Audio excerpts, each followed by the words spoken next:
I thought it was going to be a lot easier to find English bookstores in Regensburg. And that was just purely based off of an assumption. But upon getting here, I found it really difficult to find English books, especially used books, trying to save a couple dollars. Also, used bookstores, there's just like a certain feeling, talking about environments, there's a certain feeling inside of a used bookstore. It's like inviting, kind of can wander around, take your time. That being said, I was unable to find one here in Regensburg. So last week on Monday, I was going to work with a practitioner in Munich, and I figured Munich, bigger city, has to have something. And so I ended up finding an all-English bookstore in Munich. It was a used bookstore called The Readery. And I use this app called Goodreads where I keep, some books on a want-to-read list. And I went in there and showed the owner some books that I was after, and he had some, he didn't have others, and he said, well, you know what, based on the titles that you're showing me, I think you'd like this one. And he hands me this book called Zen and the Art of Motorcycle Maintenance. Never heard of it. So I take it, buy that and a couple others, and then I go meet this practitioner, and I had asked her to bring me some books as well if she has any laying around. I was realizing my eyes were like craving reading something. And so she brought me a couple books to pick from, and one of the books is Phil Jackson's book, 11 Rings. And so I took a couple of those, and usually I'll read 2 to 3 books at a time, just because I think a book is similar to like a TV show, in the sense that what I want to read during the day is going to be different than what I want to read at night. And so, keeping multiple options, something sounds good at any time. So at the time, I started reading 11 Rings during the day, and then Zen and the Art of Motorcycle Maintenance at night. And as I'm reading 11 Rings, Phil Jackson talks about during his coaching career, he would often give each player on his team a book. And it could be just a book that he thought would speak to them, which is a really cool, I think giving books is like one of the best presents you can give or receive. And he mentions that one of the players in one of his first seasons, he gave them the book Zen and the Art of Motorcycle Maintenance. Interesting, because I have this book now. And later on in 11 Rings, he talks about a quote from Zen and the Art of Motorcycle Maintenance again. So, a little synchronicity between both of these books. And as I keep reading, so I finished 11 Rings a couple days ago, and I keep reading Zen and the Art of Motorcycle Maintenance, which is a nonfiction book written by a guy who's taking a motorcycle trip with his young son. And much of it is interwoven with thoughts of his own, you could say, like philosophical thoughts of his own. But much of the story is nonfiction, the events that take place, they're hiking, the people they meet along the way, and at a certain point they stop and visit some friends. And while they're visiting the friends, he notices the vases in the back and points out that he really likes the vases. Well, the vases in real life, in the book, they say, these vases are made by Peter Vokus. And as I read it, I was like, man, I know that name. How do I know that name? So I texted a photo to my mom and said, don't we know this guy somehow? And my dad used to be a ceramic artist, and he was friends with Peter Vokus, who was a sculpture maker, like a really famous artist. And he had gotten him to come speak at the University of Washington for this lecture. Anyways, but I remember growing up hearing that name.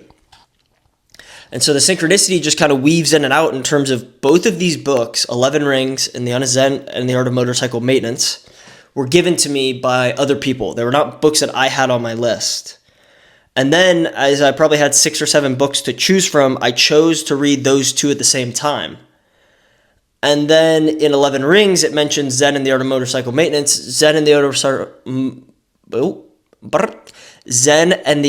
Art of Motorcycle Maintenance mentions this guy that I grew up hearing about. And so it was just a really like full circle little synchronicity. And as I think last week, as I had talked about synchronicities taking place all the time, it's like those little events that I don't take for granted. There's some deeper meaning woven within those events that take place.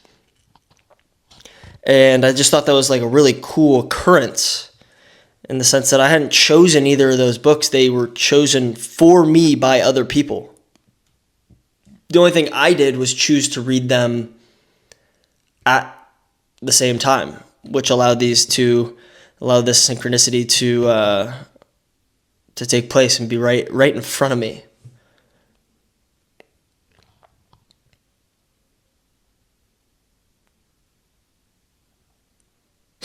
Cut it around 6:50. We can touch on the question that I had asked last week at the end of the episode, which was, if love was a genre of music, what would it be? And I think this is obviously an incredibly subjective question. And through the genre of music, maybe it says a lot about, what you think about love, and that's the point of the question. What came to mind for me was like jazz funk. And maybe it's just jazz in general, because I think jazz has so many different speeds and paces and tones and wrinkles. And I think in terms of, you think about the word love and how all-encompassing that is, whether it's romantic love, family love, friendly love, stranger love, like they're all different, but they can all fall in that umbrella of jazz. And some of the things I wrote down about jazz was just that it's free-flowing, expressive, soulful, and it's timeless. Jazz is timeless, and love is timeless. And so when I think about the word love, I think of like a funk jazz style. And when I hear funk jazz, it puts me in that mood of just like a loving mood. Loving whatever. Oftentimes I play it a lot while I'm cooking. That's like self-love, making yourself good food, sitting down, enjoying it, not being in a rush with nowhere to be. Treating your mind and body in a respectful way is self-love. Giving time to yourself. It's also shows love to others, because you're showing up as the best version of yourself for them. In order to do that, you have to show yourself that self-love. Take the time for yourself, listen to yourself, and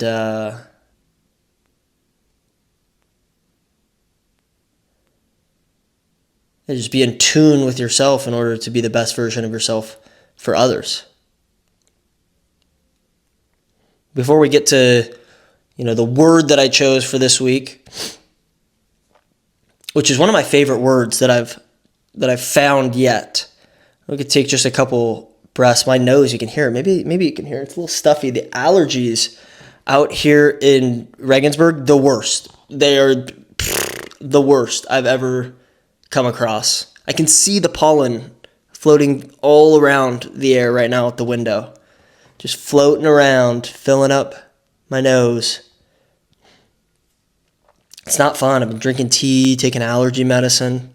Fighting the good fight. Fighting the good fight. But we can inhale. Let it go. So let the whole body settle in. Shoulders relax, arms relax, legs relax, feet, toes, ankles. Inhale through the nose. Exhale out the mouth, let it go.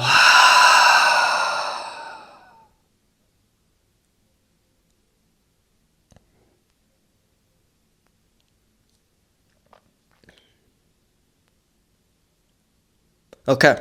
The word I chose for this week is curate. I've been in the flow of finding some old Latin words or Greek words, and curate is a very 20th century word. The definition of curate: verb, to select, organize, and present items or experiences with intention, often guided by aesthetic, thematic, or personal criteria. And it curate directly relates to what we were talking about last week with environments and setting the environment for whatever is intended or whatever is meant to take place. And it's curation for both self and for others. And as I dove deeper into thinking about what this word meant to me, personally, I find it to be a refinement of taste. And I think I learned this from curating for myself. Curating certain environments that make me feel a certain type of way. And I think it really starts for each individual in their own room. Your room is ultimate. It's your space to a T, in the sense of how you keep your room, I find, is very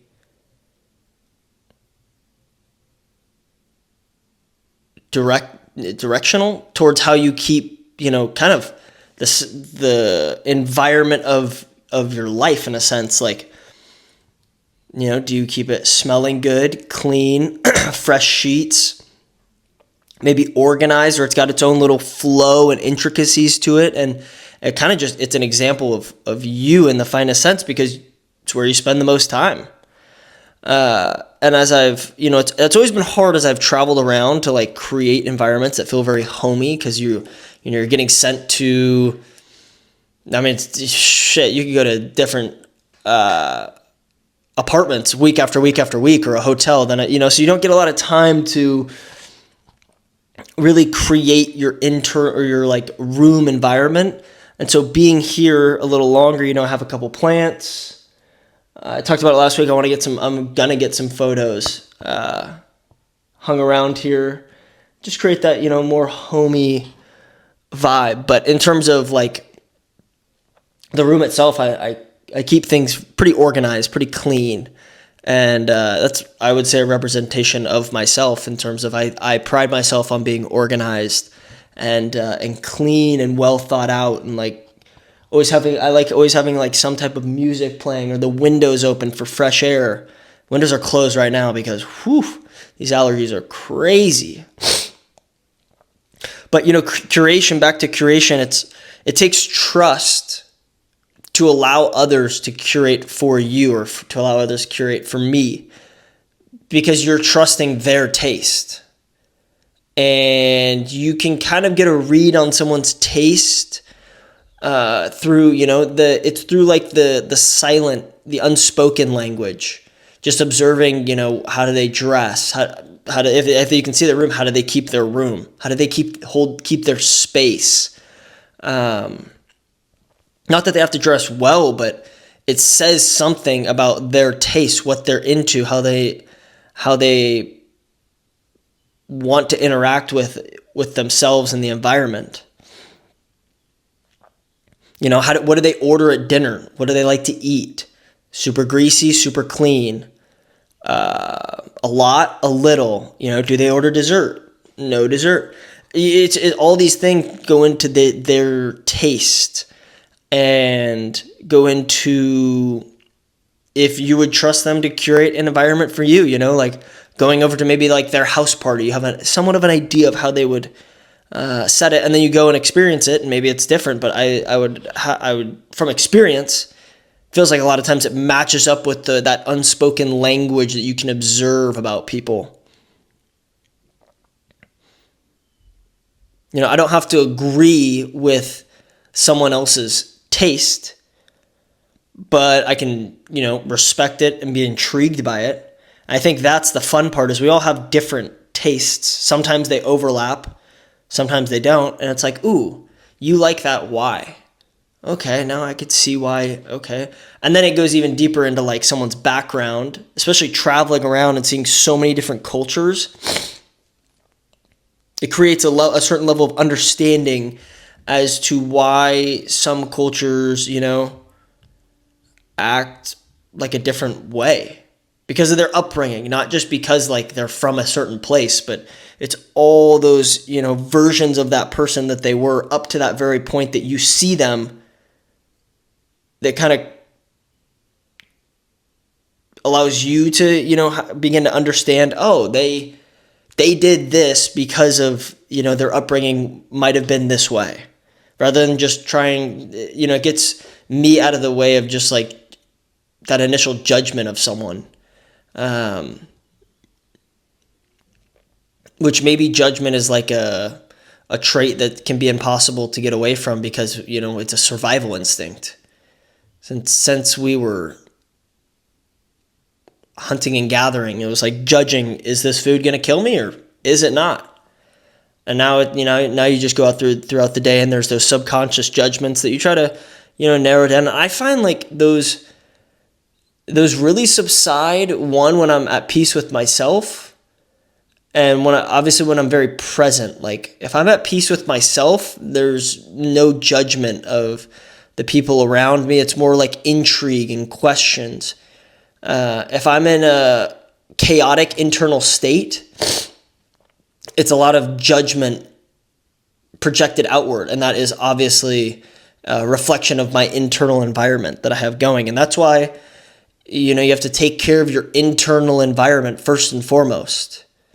Eating good food, drinking water, all these things that are essential to like a healthy mind, a mindset, healthy mind frame. Maybe mind frame wasn't right there. A healthy mind, an internal structure. And then as as I have that connection between mind, body, and spirit, it exudes itself outward through just how I interact with the environment and my ability to be open and intrigued and questioning. Questioning in like the curious way, not questioning in the maybe like the offensive way would be the way you put it. And a quick story about curating. All my life, everything's essentially, a lot of it has been curated for me. As an athlete, when you travel, show up to new teams, show up to places, whatever it may be, and the higher up you go, the more it's curated for you. Meals, events, team parties, anything. Travel, food, a lot of it is curated for you. And I think it's easy, it's almost unavoidable at times to take it for granted because it happens so often. And so in 2020, what would that have been? 2024. Yeah. 2024? Yeah. 2024, I put on a pickleball event for the Single Moms charity that I work with. And it was the first time I had like curated an event, a whole event. And, you go through months of planning as far as how much food do we need? What food do we need? Are the courts inside or outside? The music, the style of the tournament, all these different things, getting people there, all of the things that it takes to curate an environment, like a big environment. And then the level of enjoyment it is to watch other people interact with that environment and enjoy themselves. Showing up and the food is ready, the food is good, the food is hot, the music's playing. The music creates a certain type of environment for people to like let their guard down to where they're, it's encouraging a certain type of energy. The people that you invite, or the people, are they like-minded people? Are they just different enough in order to interact with one another? All these different types of things play into it. And it was the first time I had really spent that long, obviously I had a ton of help, but curating a whole event. And I just remember the level of like happiness, joy I felt from curating that environment for other people. And it was very full circle in the sense of like, I've always had these things curated for me. I mean, at a certain level, it's like, you go play for a team. For instance, when I went and played in Australia, call me up. Okay, you want to come play? Yeah. Flights booked. Visa's done for me. I'm picked up at the airport. House is already there, like ready for me. Car. A gym is already there for me. I have a locker. Like, all these things are done beforehand in order so I can just show up and do what I am employed to do there, which is play baseball. And you very much get used to, like, oh, it should be this way. And as you're, the more you do it, quantity, your inherent level of quality of what you think it should be goes up, because now you've tasted, oh, when I show up, someone's already waiting at the airport for me, so that should be happening every time. Or when I show up, the car that they give me is full of gas, not half on gas. That's how it should be every time. And that's just the refinement of taste. And that just happens through completing that wheel over and over and over. And the more that I refine my own taste, the more I feel comfortable curating for other people. And curating for other people is incredibly fun.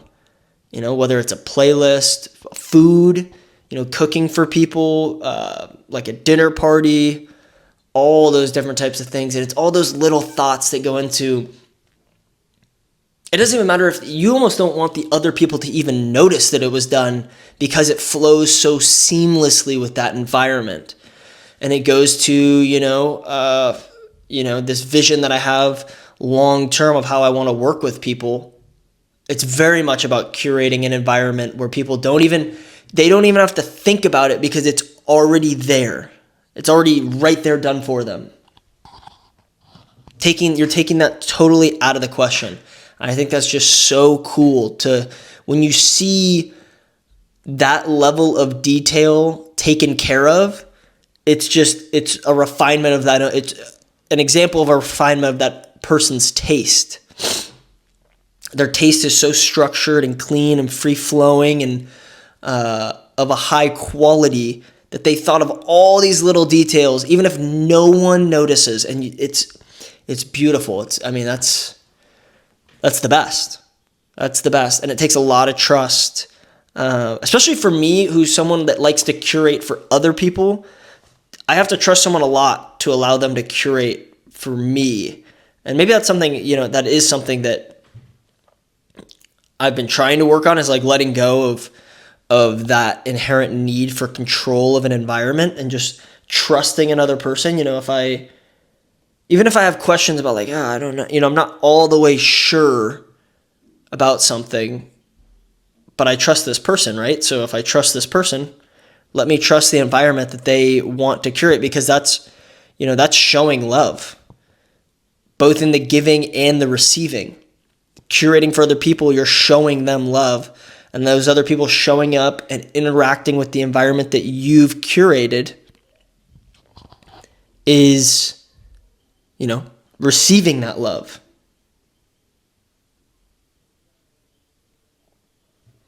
I just think curation is one of the coolest words.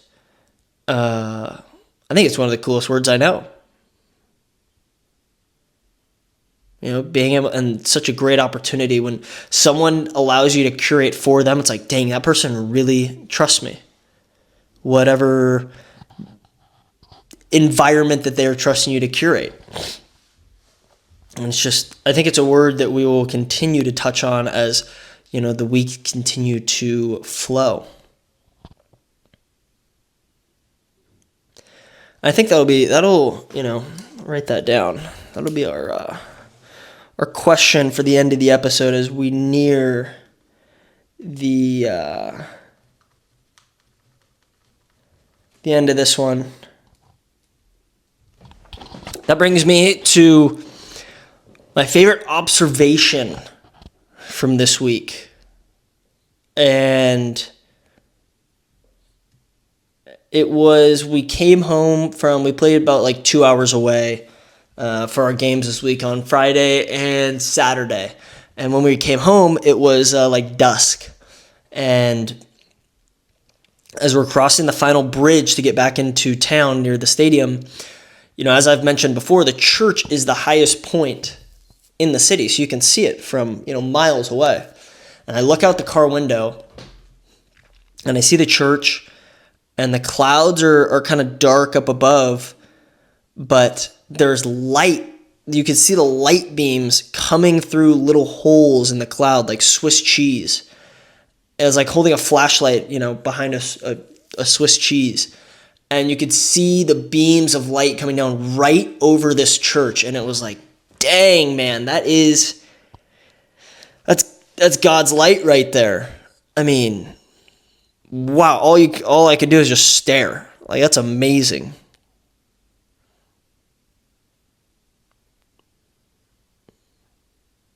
Kind of dark all around everywhere else, and then just boom, boom, like 4 or 5 light beams right on top of the church too. I mean, just absolutely beautiful. And by far was my favorite observation from this week.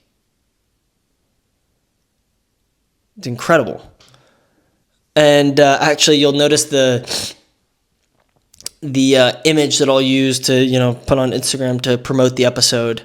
I didn't get a photo at the moment, so later on during the week, I took a photo of the church and then kind of did some AI rendering, and it came out pretty accurate to what I was seeing at that time. So kind of cool. It'll be a cool visual for anyone who checks that out. But as that brings us towards the end of this episode, the question that I'm going to leave you with is, what is your favorite type of environment to curate for others? Staying on this topic of curation. What is your favorite type of environment to curate for others? And with that, we wrap up this episode of A Thought Experiment.